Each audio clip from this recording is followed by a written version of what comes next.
Tip number 3, get acquainted. Getting to know each other is vital for effective group functioning, online or otherwise. But obviously this isn't always possible if you're lecturing to hundreds of students. So we'll keep our tips in this section restricted to small group sessions and which can be applied during synchronous and asynchronous sessions.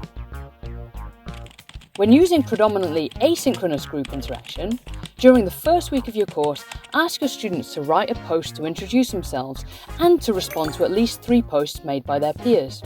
Or, when starting your first live group session online, make sure the students introduce themselves at the start and provide them with enough time to do this. In both these asynchronous and synchronous group interactions, you could use icebreakers.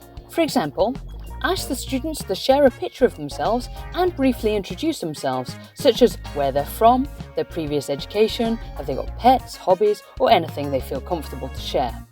Or, you could ask students to share the most recent photo they took on their phone and describe what it is.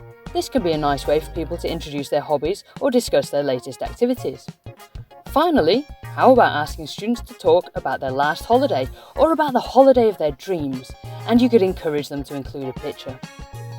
It's important to make sure students know that it's okay if they don't want to participate in these activities, and always stay positive in your responses and the framings of your questions.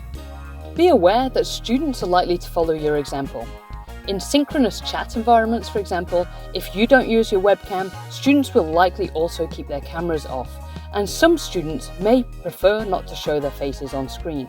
Internet connection can also play a role here, of course. In asynchronous discussion, this means you should visit the discussion board regularly and provide constructive feedback, guidance, or praise. Decide in advance if you want to make agreements about this. Seeing each other on screen can help in getting to know each other better, but it can also be a barrier to more shy students or even for you as a tutor.